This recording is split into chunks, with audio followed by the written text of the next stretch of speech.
In this episode, we are going to be talking about your superpowers. That's right, you, the listener, have superpowers. But first, as usual, we've got a 3-episode rule, and a lot of you have not been abiding by it. I am loving the engagement overall, seeing a lot of great statistics on these episodes, but the downloads do not match the number of reviews. So if you are a serial listener, you have not yet left a review, please hit pause right now. We'll wait. Leave a quick 5-star review. That's the rule. 3 episodes. If you continue listening beyond 3 episodes, please just hit the 5-star. That's all you have to do. If you want to leave a comment on that, awesome. If you want to tag us and share us on social media, that is greatly appreciated.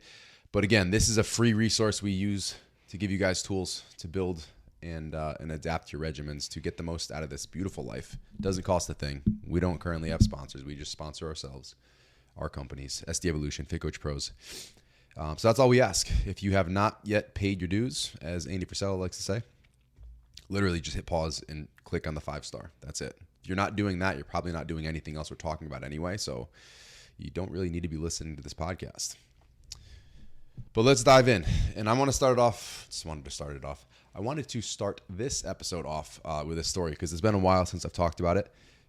So those of you who are newer, aren't following along on YouTube, social media, anything like that, I was diagnosed with Barrett's esophagus at the age of 21. So basically, as soon as I could start legally drinking, I stopped drinking. I won't get into the deeper backstory of how I got there, but essentially, I drank a lot of alcohol. I took a lot of supplements, which we now understand were entirely unregulated, and I abused them. I abused alcohol. I abused supplements, even beyond the warnings that were very vague. So I had an old person's disease. I was struggling at 21 years old, felt like I was having a heart attack every single day. Sometimes I'd be on the couch for 1 to 2 hours just trying to breathe. And for anyone listening, what is Barrett's esophagus? What exactly is it? It's a complication of gastrointestinal reflux disease, GERD. So a lot of people get reflux that can progress into GERD. And then that progresses into Barrett's esophagus, which can also progress to dysplasia. So now that diagnosis isn't quite as scary as it used to be. It was basically people thinking, okay, I got this. I'm going to end up with esophageal cancer, which a lot of times you don't come back from. There was thought to be a higher correlation. Now it's understood to be pretty minimal until you start seeing that dysplasia, which I had. There's low grade and then high grade dysplasia. I had high grade dysplasia anyway, so I probably was on my way to cancer. But a lot of you who are following along on social, on YouTube, and have heard my story, you've all reached out. So I understand it is still a scary diagnosis, especially because it's a lot of young people. So my doctor originally wouldn't test for it because it was thought to be an old person's disease. So I was going through my new fitness nutrition specialization at that point in time. This was one of the diseases that I had studied, thankfully. And I said, hey, I have all these symptoms. Can we just do an upper endoscopy? And they obliged. So luckily they did. Yep, you have it. But again, felt like I was having a heart attack. So heart palpitations, difficulty breathing. I get narrowed vision, just felt like I was going to pass out. Very, very uncomfortable, very scary. Led to what I call medically induced anxiety, where I didn't want to go anywhere, didn't want to go out, never wanted to be alone, because if something happened, I was always afraid I was going to need a ride to the hospital. So I lived my life like that for years. I dealt with this over the course of a decade. Lived scared for at least half of that. So it got really bad. And I went along with what they told me to do. So PPIs, which again, those of you who follow along know that I'm no longer on. But PPIs, which have their own host of stuff, long-term potential correlations to dementia, but even short-term, when your body stops producing acid, which is what PPIs do, proton pump inhibitors, you're blocking your body's ability to produce acid. You're not able to digest nutrients as properly. So we tend to see a huge correlation between taking those and, B vitamin deficiencies. And when those things start happening, the B vitamin deficiencies, you start to notice nervous system complications. So higher levels of anxiety, feeling really poor all the time, very low energy levels. So I stopped taking those even before I had a full plan in place. Fast forward to today, about 12 years later, I am Barrett's esophagus free. I've been cleared for about 3 years at this point. I had it managed through lifestyle, managed through a lot of other things that I'm doing, which I'll hit on quickly here. But they ended up doing radio frequency ablation, which is where they actually burn my esophagus with a laser every other month. So they'd burn it, we'd wait 2 months for it to heal, and on that second month we'd burn it again until the Barrett's is gone, ideally, hoping for healthy tissue to grow back where the Barrett's was. That was successful. I had successful, quote unquote. The compromise was I could no longer swallow without chugging water between every single bite or else I choke. We're doing things now to try to combat that. But again, story for another day. How did I get here? I got here because I was really pissed off at the advice I was getting. I had asked my doctor from the beginning, is there anything I can do to heal from this? Or what's the plan of action? The plan of action was not to heal. It was to prevent it from turning into cancer. So the only course I was really given was to take PPIs for the rest of my life. Limit alcohol use. It wasn't stop drinking alcohol. It was limit alcohol use. Don't eat chocolate. Avoid acidic foods. Limit alcohol, but don't eat chocolate. Don't eat chocolate, or limit chocolate. But it was a no eating sheet. Avoid these things, but limit alcohol. Limit caffeine. So those things, the lifestyle things, the diet things, was a 1-page piece of paper.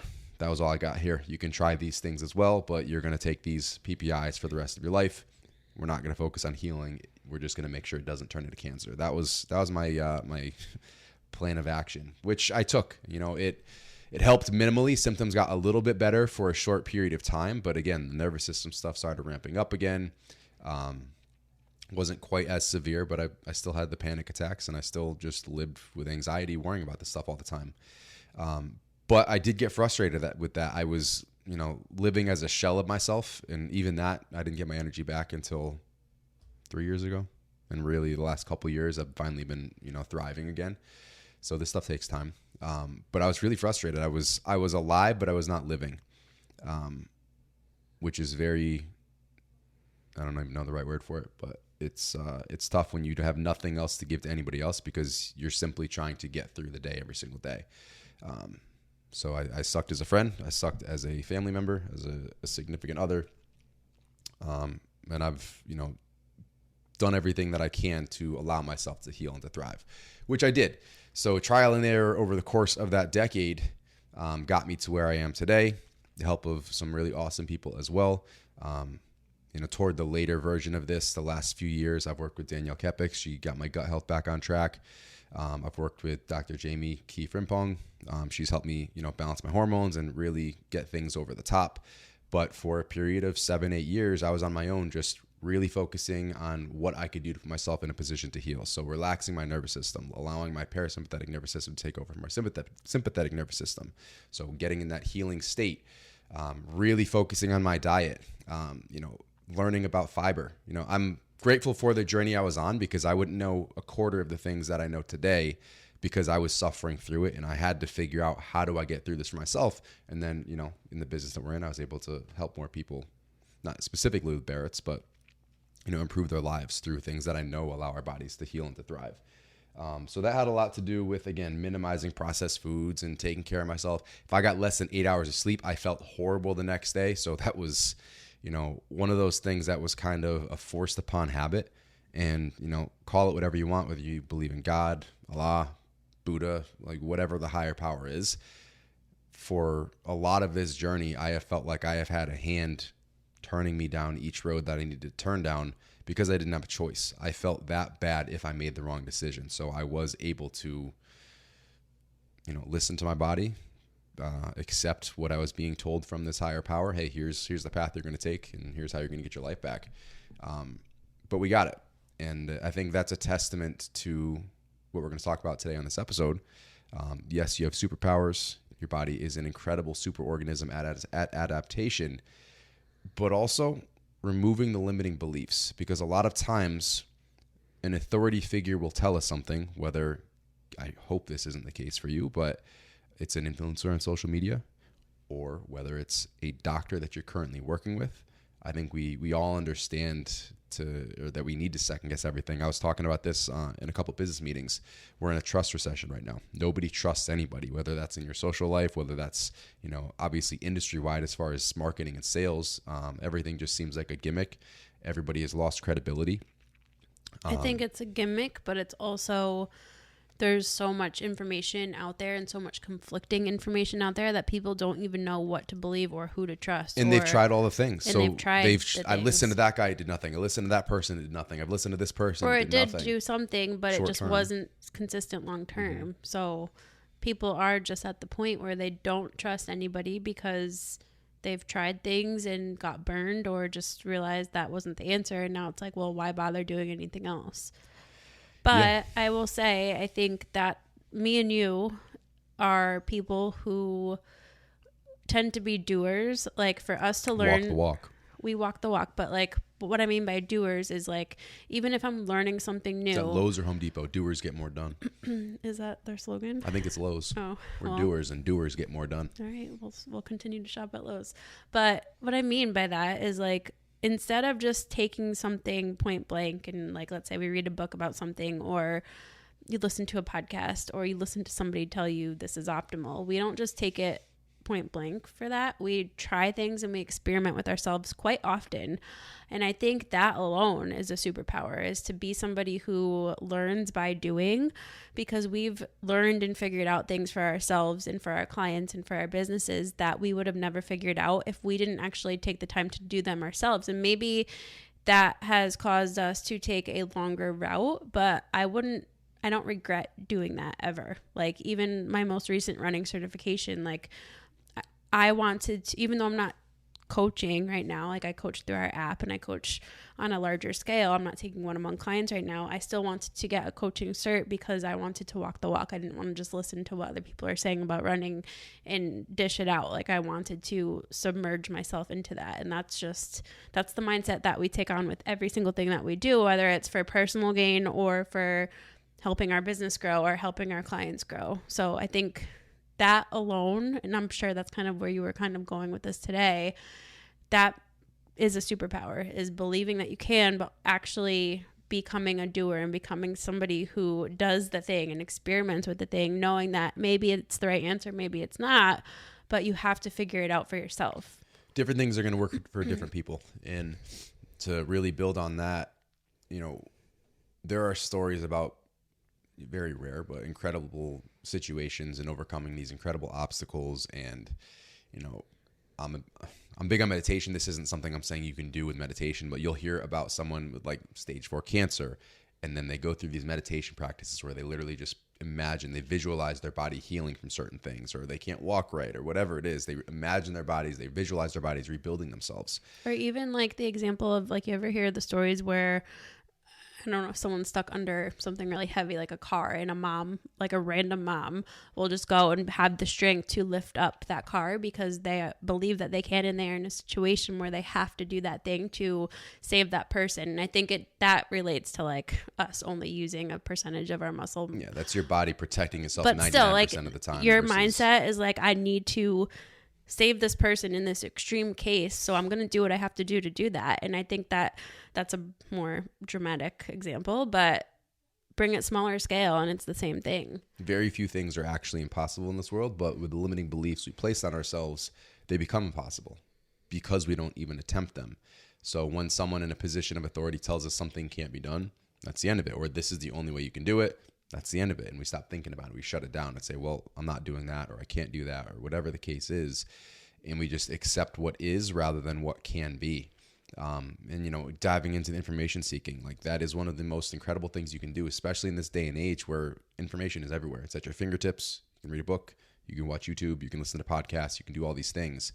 And that's not to say some of these quacks don't have valuable information. So maybe there's someone spewing all kinds of nonsense on social media. There's a few of them, more than a few. But maybe there's one piece that really kicked this all up because it worked well for them. So they started talking about that, it gained traction, and then they go into a bunch of tangents that might not make any sense. Maybe some of those things make sense for you, maybe some of them don't. For example, a couple people who are on social who get blown up all the time, they're bigger accounts, so people buy into everything they say. Some people just take the science and tear them apart. People like Dave Asprey, people like Mark Hyman, who was the third one I was just going to say. Even just those two. So I will digest and consume some of those pieces of information, and I'll read some books to see if there's anything I can pull from the crazy things that they talk about. And, you know, some of them are way more drastic. Some of them make a little bit of sense, and I'll try certain things. And that doesn't mean that I'm jumping fad to fad and piece to piece. But if one thing I'm like, hey, that's kind of interesting, it doesn't sound ridiculous, there isn't this overwhelming amount of data that says that is absolutely not the case, let me try it. Let me see what we can do. I think that's like the difference between a scientist and some like biohacker. No, well, I'm comparing like scientists to coach. Like we coach real humans. We coach people who are scientists live in a lab. Right. So when you're in a lab, you have a control group. You have things that you do have control over. When you're coaching real humans and working with real people, there's a lot of things that you don't have control over. And there's a lot of variables even in the real world compared to in the lab that affect everything and change the entire study. So unless you've done a study on yourself in your exact environment, that study is pretty irrelevant, which is why I also give a ton of flack to scientists who say, well, no, the data suggests, well, you didn't do that study on me. I wasn't one of those subjects. You didn't get the data on me in this exact scenario or the scenario in the real world. So I don't just give, all credibility directly to the scientists who are reading the data. That either. No, I know. I think this is what you're saying.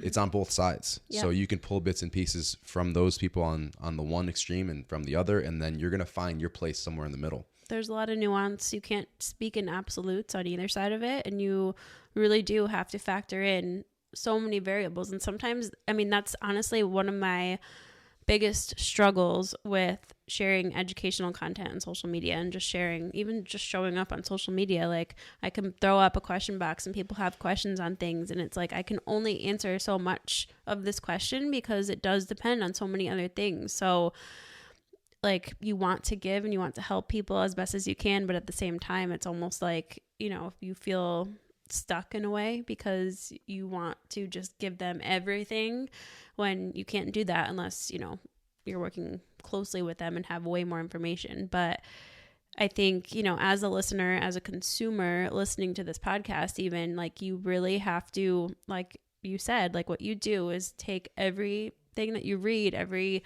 source of information that is out there and ask, is this something I can apply to my life? Or, is this worth pursuing? You have to put your own filter on it. You do. You have to filter through everything.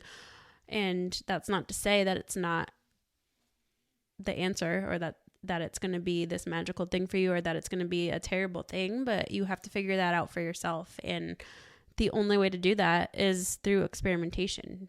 You have to be your own science project. Yeah, you absolutely do. And to kind of bring this back to, you have superpowers. The human body is a superorganism. It is incredible adaptation. So to place any limit on it is ridiculous. Age is not a limit. Where you are right now is not a limit. No matter what you've done up until this point in your life, it does not matter. We like to place, I think age is probably the biggest one that we can give an example of, but just no matter what it is, you are not stuck. You are not a tree that is in the ground that can't go anywhere. Like you can take whatever your life looks like today and make it completely different a year from now, 5 years from now, 10 years from now. I think that's the biggest mindset hack that you have to adapt is understanding and believing that you can change and that you're not stuck where you are, wherever that is. And just to show that it's applicable, not even just to health and fitness, but across all areas of your life, across all industries. I just finished reading Rich Dad, Poor Dad, and I wish I read it 20 years ago. I wish I grew up on this. But basically what the rich people teach their children as far as money and assets and liabilities and expenses and income versus what a poor person does. And poor as in middle class, anybody who's not rich. So basically how to accumulate assets, get those to pay for themselves. And basically middle class and the poor, we buy liabilities. We don't buy assets that produce income. Where the rich say, hey, you take your income, you buy these assets that produce more income, and then you live off of that passive income. And those assets are gaining value over time anyway. So it's a win-win. You got tax benefits, yada, yada, yada. We live in this world. We are dependent on the system. We are dependent on so many things because we are not set up for the long term. You're stocking away a chunk of your check each month, each week, each bi-weekly into an investment account that may or may not do well, and it may or may not keep up with inflation, but it's not doing a whole lot for you. It's not changing your life, especially in the here and now. We're living paycheck to paycheck. By understanding all the values that exist, which they do not teach in school. That was a big part of that book, is there's no financial literacy in school. Anything in school. No, they teach you how to be a cog in the system. That is all. They want you to be dependent on the system. They teach you how to be a good worker, show up, give the government all your money, and continue. Rinse and repeat until you die, which they'll then tax you again on your estate before they give the rest to your family, even though they've already taxed you half of your money and all of your things anyway. Regardless, by simply being aware of this, it's not even a different set of rules, but these insights, these things that we don't know about, it'll change your life. If we had been doing these things from the moment we started our companies, our life would look drastically different right now. And we've done very well, and we've obviously put money away and done certain things. And we're still young. We're not at the end point of our... We're not that young. We are young. We missed a lot of opportunities in the market, I can tell you that, as far as real estate. But by being aware of these things, we can now make changes, and life will look entirely different in 10 years because of those things. So you can change your life financially. You can change your life health-wise. You can change your life spiritually, mental health. You are not stuck with where you are. You can adapt by understanding all the tools that are available to you. So in the health and fitness space, we are your guide. In the financial space, someone else would be your guide. So you can do all the learning on your own. You can do all the research on your own, or you can use tools and or pay for services from a guide. But there is nothing that is not accomplishable in all honesty in certain things. And, I felt like I was not going to make it to my 25th birthday when I was going through all that. And I would tell that to my parents, like, yeah, I'll be lucky to be 25. I will be lucky to see 25. That's how bad that I felt. And they thought it was some sick joke. I honestly believed it with all my heart, because that is how poor that I felt, until I took things into my own hands and I started educating myself and I started utilizing resources that were available to me to heal, taking the right things, doing the right things at the right times. And that changed my life. And that I truly believe that is the only reason that I'm still here today. Like I said, even as I got a grasp on things late to the game, I still ended up with high-grade dysplasia, which is the step before cancer. And that basically wipes you out once you get to that point. But I took the steps necessary to reverse that and to get back to a place where I'm thriving. And whatever it is that you're struggling with in life, you can do the same thing. Whatever goals you have on the opposite end. So you're not trying to, race and beat this thing in a race, this negative thing. You can go accomplish great things. And I want to highlight the fact that took you years. This was not a process that was like happy magical butterflies a year process and it's done. Like, this was years of work. And oftentimes, if it's something that is worth doing and worth pursuing and is going to benefit you in the long haul, it's going to take more than just a few months, a few days, a few weeks. So understand and don't be discouraged by the fact that it's going to take longer than you think. Embrace it. What can you do today? 1% better every day. Focus on the little things, because over time, those little things add up and compound. And eventually you get to the place that felt so far away when you started the journey, but it adds up really quickly. 10 years. I dealt with it for 10 years before I felt normal again. So all of that to say, for 10 years, every single day, because I did not have a choice, I was making those decisions because I thought I was on the right path. And this wasn't an ROI that was immediate. I didn't immediately start feeling better. These were things I had to commit to because I believed in what I was doing. I believed that this was going to allow me to feel better and to thrive over time. And there were plenty of days where I was extremely angry because it wasn't working. I wasn't feeling better. But 10 years later, I'm fully recovered. 10 years later, I'm not a shell of myself. So even after being cleared, it took another year, 2 years, 3 years to feel normal again, as far as energy, as far as being able to run around with our kids and, do the things I actually wanted to do. Aside from being quote unquote healthy, I didn't feel healthy.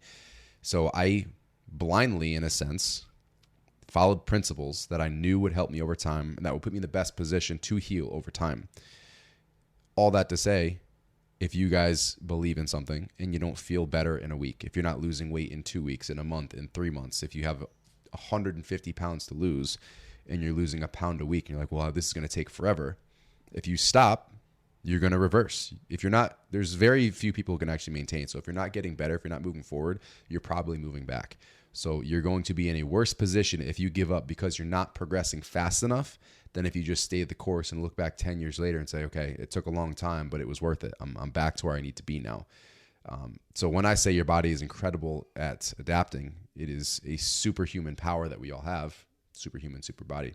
It doesn't mean it's not going to take time. It's not going to happen tomorrow, But if you commit to it, if you believe in it, and if you're consistent with it every day, you can do unbelievable things. Preach. End rant. That's it. That's it.